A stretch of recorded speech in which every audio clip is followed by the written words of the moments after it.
Bonjour, dans cette vidéo je voulais vous présenter ma façon de nettoyer mon poulailler. J'espère que vous ne serez pas trop dérangés par les bruits qu'il y a autour parce qu'il y a quelques travaux à côté de chez moi. Donc j'espère que vous n'entendrez pas trop de bruit de fond. En tout cas, ce que je voulais vous dire c'est que déjà dans un premier temps j'effectue un nettoyage très régulier de mon poulailler, on va dire 1 à 2 fois par semaine en enlevant toutes les fientes que je pourrais trouver. Donc quand je parle du poulailler, je parle vraiment de l'endroit où elles dorment, je ne parle pas vraiment de l'enclos où il y a le poulailler. C'est-à-dire qu'en fait mes poules sont souvent en extérieur, donc l'enclos je le nettoie de temps en temps quand je vois des fientes qui sont gênantes, mais sinon je n'effectue pas de nettoyage très régulier de cet enclos étant donné qu'elles ne le salissent pas vraiment. C'est aussi un avantage de les laisser sur un grand espace, c'est-à-dire que du coup on voit beaucoup moins les fientes au quotidien. Enfin on a moins à les nettoyer du moins. Ensuite 1 fois par mois, et je préfère le faire quand il fait beau, j'effectue un nettoyage en profondeur de mon poulailler, c'est-à-dire que je vais retirer toute la paille et je vais vraiment le nettoyer de A à Z. Voilà, donc ici on est dans le poulailler, donc je commence par enlever cette barre là qu'on avait fait amovible pour justement nettoyer le poulailler. Je vais prendre toute la paille qu'il y a donc dans le poulailler, dans les pondoirs. Je vais faire descendre tout dans mon tiroir, au fond de mon tiroir ici. Et en fait ce tiroir là est amovible, donc je sais pas si vous voyez, mais si je le tire, il bouge. Donc une fois que j'aurai tout mis dedans, je le retire, je prends tout et je mets dans mon compost. Je mets dans mon compost parce que je prends soin en fait d'acheter une paille donc déjà qui est fabriquée en France, hein, ce serait dommage d'importer des produits de très loin, donc je prends soin de prendre de la paille française et surtout dessus je m'assure qu'il y a écrit que l'on peut la composter par la suite. Comme ça déjà c'est bon pour mes poules et c'est bon pour mon compost puisque ça me fait de la matière sèche. Donc pour enlever les fientes quotidiennement, j'utilise une petite pince comme celle-ci, donc je les enlève et je les mets dans un seau que je mets au compost.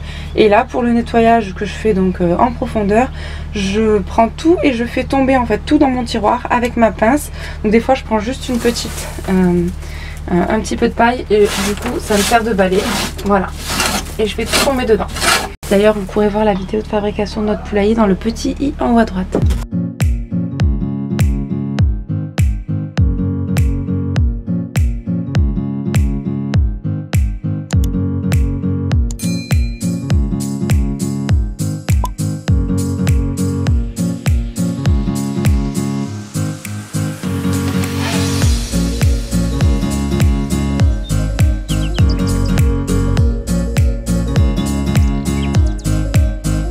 Je fais une petite pause et je tiens à préciser que c'est ultra sale quand même, ça fait 1 mois et demi que je l'ai pas fait quand même, quand je vous dis tous les mois, là cette fois-ci j'avais pris un peu de retard, mais je nettoie quand même toutes les semaines quoi qu'il arrive. C'est juste que là il avait fait un petit peu froid, on avait eu un petit peu de neige et du coup c'est vrai que comme je laisse ouvert toute la journée, j'attends vraiment qu'il fasse beau parce que j'ai toujours peur qu'elles aient froid dans ma journée, même si elles y passent très peu de temps. Là je crois qu'elles se demandent un petit peu ce que je suis en train de faire.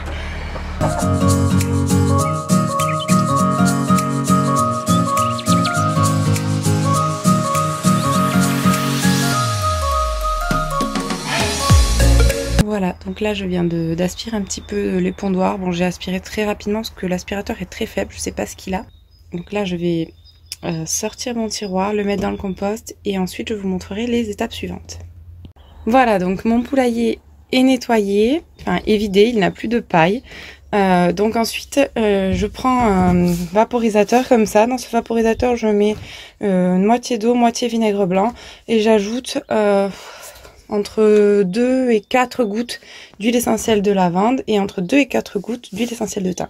L'huile essentielle de lavande, déjà, ça va être apaisant. Et j'ai aussi vu que ça servait à lutter contre les peaux rouges. Et j'ai aussi lu que l'huile essentielle de thym pouvait aider à lutter contre les peaux rouges. C'est pour ça que je mets les deux. En plus, le thym, ça a beaucoup de vertus. Pour les poules, ça peut être aussi un petit peu déstressant. C'est antiseptique et anti-infectieux.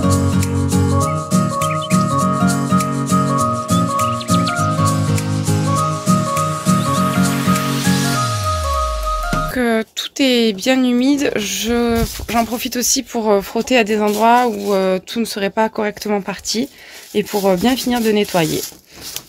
Donc voilà, donc là j'ai tout lavé, ensuite j'attends une petite heure que tout soit bien sec et je remets ma paille.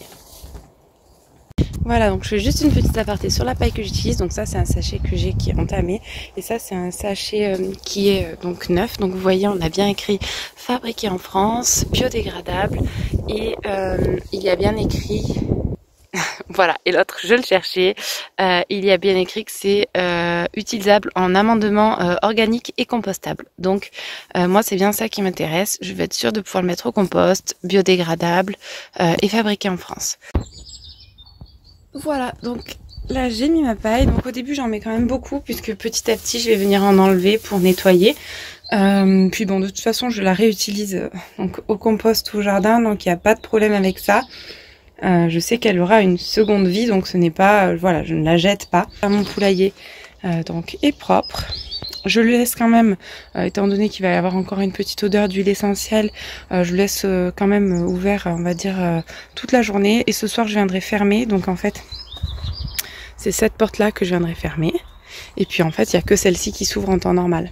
Voilà. Et je vais aussi ouvrir, là on a une petite trappe que j'ouvre aussi pour vraiment que tout le poulailler soit aéré. Donc je laisse ouvert les pondoirs derrière, je laisse ouvert cette trappe là et là. Donc là, le poulailler va être ventilé pendant toute la journée. Et ensuite, ce soir, je viendrai le fermer, mais on sentira vraiment plus que très peu les huiles essentielles. Ensuite, on va dire 1 à 2 fois par an, en fait, quand il fait très chaud et que cela peut sécher très rapidement, je viens nettoyer le tiroir avec de l'eau. Mais comme le bois va vraiment être trempé, je préfère le faire vraiment quand il fait chaud, qu'il y a du vent. Donc ça, on va dire, je le fais 2 à 3 fois par an. Voilà, ensuite, je remets la porte. Je remets un petit œuf factice à l'endroit où elle pond toujours. Alors, je sais pas pourquoi, mais dès le début, j'ai mis 3 œufs factices parce qu'on a 3 pondoirs et en fait, elles ont toujours pondu dans le même. Ici, voilà. Et là, elles ont 3 pondoirs tout propres, mais elles utilisent toujours celui du fond. Et du coup, bah, c'est dommage parce que c'est celui qu'on avait fait le plus petit. Donc, bon, voilà. Après, c'est peut-être justement parce qu'il est plus petit que ça leur plaît, je sais pas. Bon, par contre, est-ce que vous avez une solution pour ça? Parce que moi, là, je n'en ai pas. Et malgré moi, du coup, je les sors malheureusement de moins en moins. Puisque elles sont toujours en train de m'arracher tout ce que j'ai mis dans mon potager. Donc là, c'est un carré de potager. Ensuite, j'ai un autre carré là. Là, j'ai planté des pommes de terre. Là, j'ai planté... Donc là, j'ai mes fraisiers. Et là-bas, j'ai un autre carré. Et puis là, j'ai aussi une zone aussi de culture. Mais alors le problème c'est que moi je prépare ma terre, je la paille et tout, et elle me la dépaille. Et même regardez, enfin, moi j'ai fait un carré, et oui, oh les poules, c'est ça que tu dis? J'ai fait un carré nickel, elles me sortent tout, c'est démoralisant. Donc je sais pas si vous avez une solution, en tout cas si vous l'avez, je suis preneuse.